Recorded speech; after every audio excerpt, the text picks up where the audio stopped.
Queridos amigos de la Hemeroteca del Crimen, hoy viajamos hasta Sudáfrica para hablar del peor asesino en serie de dicho país. Concretamente vamos a hablar de Moses Sithole.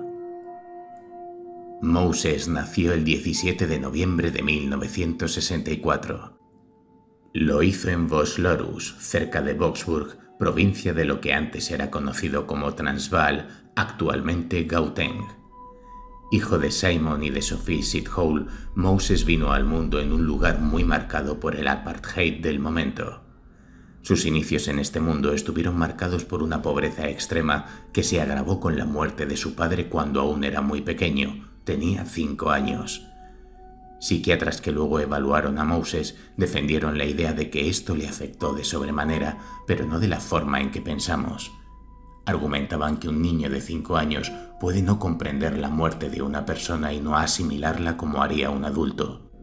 Es decir, podría interpretar esto último como que su padre estaba vivo pero los había abandonado.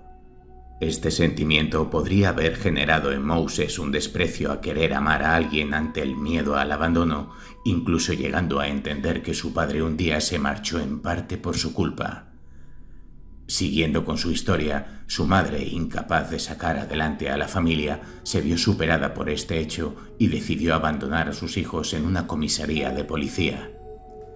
Ella, consciente de que podrían acusarla de abandono, les indicó a los niños que nunca dijesen quién era su madre. Ellos obedecieron. La policía los llevó hasta un orfanato en Benoni. Al poco fueron trasladados a otro en KwaZulu-Natal. De nuevo otro sentimiento de abandono en la figura de Moses. En este último, Moses y sus hermanos estuvieron apenas 3 años. Escaparon porque, según ellos, sufrían malos tratos constantes por parte de los trabajadores de allí. Con 8 años, Moses intenta regresar con su madre, pero ella lo rechaza y el pequeño no tiene más remedio que irse a vivir con su hermano mayor, Patrick, que había conseguido comprar una casa. Como sucede en muchos casos, la imagen que proyectaba hacia afuera distaba mucho de cómo se sentía de verdad por dentro. No es ningún secreto que la mayoría de los psicópatas lo hacen así. De hecho, Moses era, de cara a la gente, una persona estupenda. Ayudaba a los niños que se quedaban en la calle y a los que eran fugitivos, tratando de buscar a sus padres convenciéndolos de que tenían que volver a casa. Durante este tiempo, Moses tuvo varios trabajos de poca monta en minas de oro y varias granjas de la zona. De todos modos, esa cara amable, trabajadora y servicial de Moses no tardó demasiado tiempo en desaparecer, ya que hizo 2 cosas que demostraron que en su cabeza algo ya no andaba demasiado bien. La primera, aprovechando que su hermano Patrick se encontraba en otra población, vendió la casa en la que residían. La segunda, esta mucho peor, agredió sexualmente a una muchacha siendo todavía un adolescente. Fue acusado por la chica y condenado a 7 años de prisión. Él mantenía que todo era falso y que la acusación era inventada. Es verdad que no se sabe a ciencia cierta, pero al parecer esta chica no fue la única de la que abusó durante esta época, llegando incluso a violar a otras, obligándolas a mantener relaciones con él mientras éste les apretaba fuerte con un cuchillo en la garganta. El caso es que en prisión, según contó él, sufrió abusos por parte de varios presos. Volviendo a los psiquiatras que lo trataron, cuentan que esta época sirvió para que Moses experimentara un nuevo descenso a su infierno personal. Cuentan que creen que comenzó a abusar para sentir esa necesidad de control sobre las personas, necesidad que comenzó tras la sensación de abandono de sus padres y los supuestos abusos que recibió en el orfanato en el que estuvo durante 3 años. Una vez en la cárcel, perdió el control de poder satisfacer esa necesidad porque ahora de nuevo el abusado era él. Todo esto hizo que cuando salió de la cárcel, después de 7 años de condena, el monstruo estuviera completamente desatado y libre.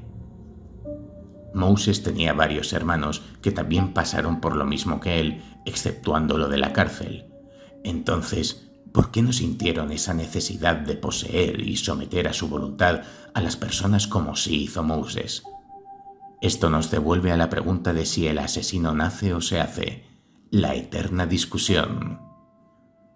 Corría el año 1993 y su necesidad de sentir el control sobre sus semejantes es mayor que nunca.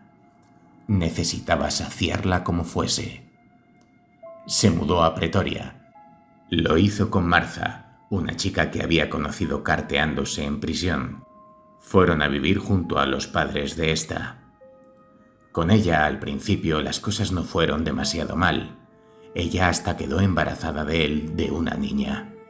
Lo malo fue que, justo estando ella embarazada de 5 meses, Moses retomó su carrera delictiva.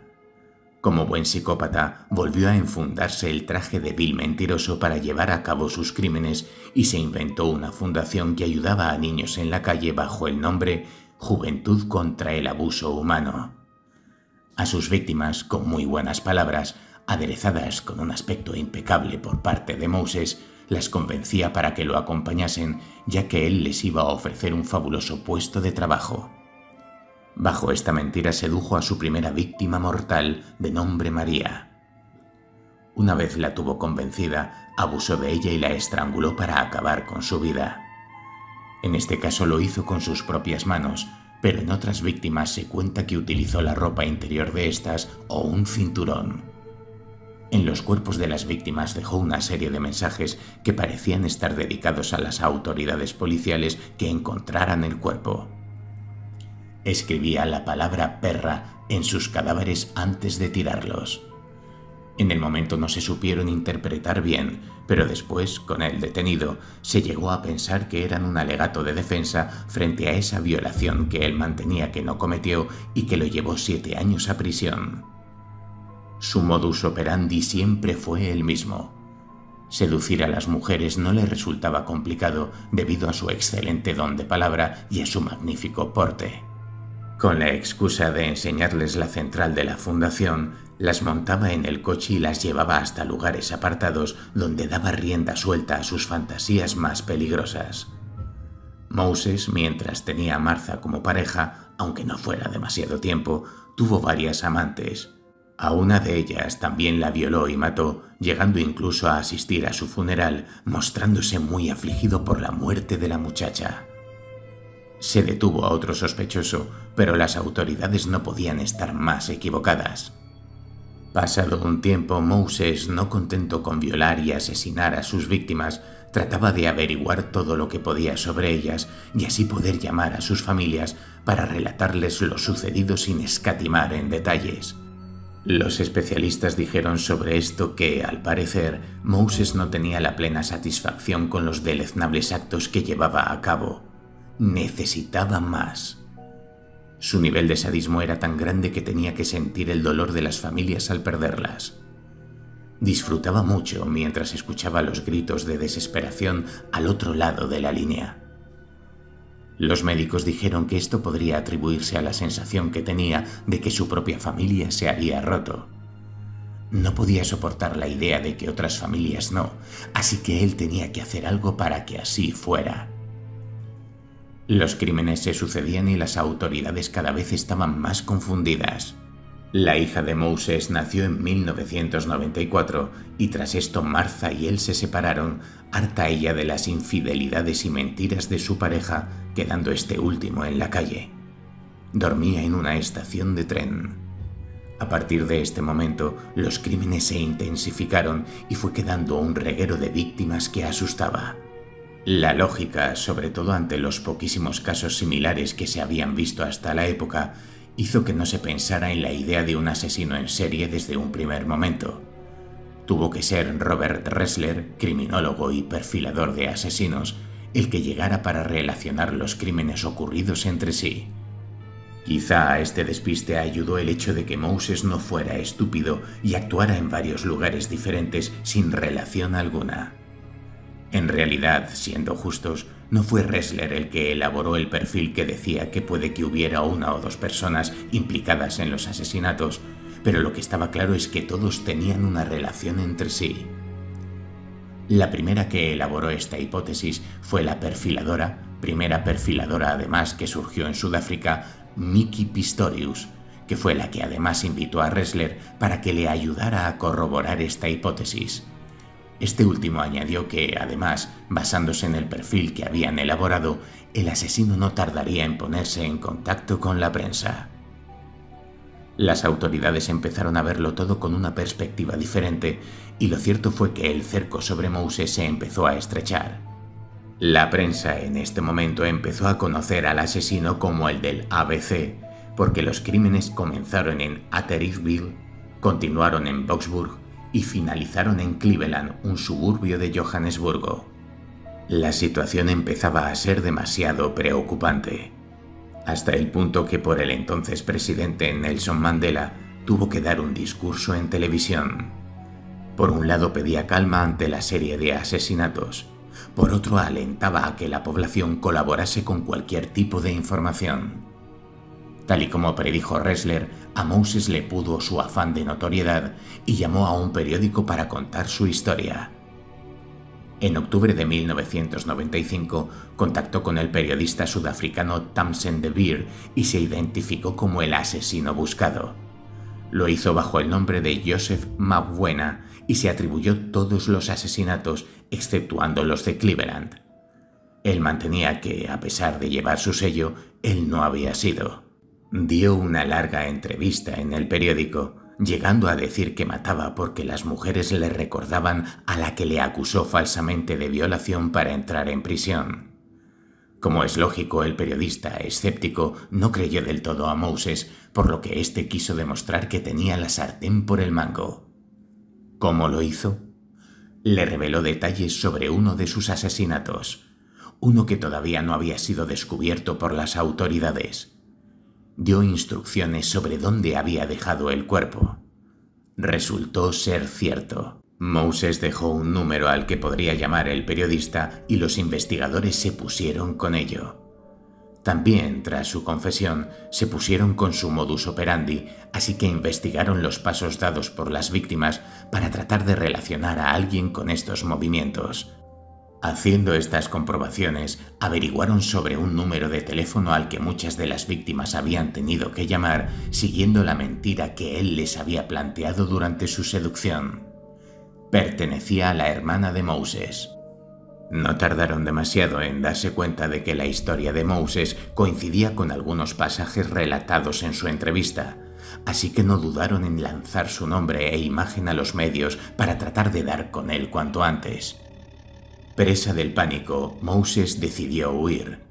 Llamó a su cuñado para decirle que necesitaba un arma para poder protegerse.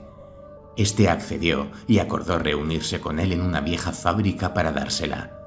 Acto seguido informó a las autoridades de este encuentro. Quería que lo detuviesen cuanto antes. La policía puso a un agente encubierto como vigilante de la fábrica, pero con tan mal tino que no advirtieron a los otros vigilantes de la operación.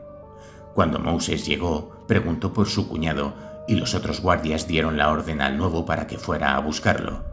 Este, que no quería perder de vista a Moses, se negó algo nervioso. Dicha actitud hizo que Moses sospechase y decidiera marcharse de allí corriendo. El agente empezó a perseguirlo. Moses se metió en un callejón. Allí el agente se identificó con su placa, pero Moses no hizo caso. El agente disparó 2 veces a modo de advertencia, pero esto tampoco tuvo ningún tipo de efecto. De pronto, no se supo cómo, Moses apareció con un hacha y trató de herir al policía. Este no dudó y disparó otras 2 veces, hiriendo a Moses en la pierna y en el estómago. Gracias a esto fue arrestado, aunque acabó en el hospital en el que estuvo en estado crítico durante 2 días. Cuando consiguió recuperarse, se negó a declarar. Estuvo así hasta que fue una mujer a tomarle declaración. A ella le confesó 10 asesinatos. Se dice que mientras lo hacía tenía una enorme erección. Otros dicen que se masturbaba mientras lo relataba. Tras esto, Moses fue acusado formalmente de 38 asesinatos. Estando ya preso, concedió una entrevista a otro recluso con la condición de que éste la vendiera y parte de los beneficios fueran para su hija, donde reconoció solo 29 de esos asesinatos. Decía que no entendía de dónde se habían sacado los otros 9. Sin embargo, en el juicio se declaró inocente de todos y dijo que la policía lo había obligado a declararse culpable. El día 4 de noviembre del año 1997, Moses Sithole fue condenado por 38 cargos de asesinato, 40 de violaciones y 6 de robo a 2.410 años en prisión. El juez David Carstairs ordenó que Moses cumpliese al menos 930 años antes de ser revisado para la libertad condicional. El juez también le dijo a Moses que si no se hubiera abolido la pena capital ese mismo año, lo habría condenado a muerte. A día de hoy, Moses Sithole cumple condena en el módulo de máxima seguridad de la prisión de Pretoria. Hasta aquí, queridos oyentes, este tremendo relato del mayor asesino en serie de la historia de Sudáfrica. Por triste que parezca, queda demostrado una vez más que da igual en qué continente nos movamos, porque en la vida real, efectivamente, los monstruos existen.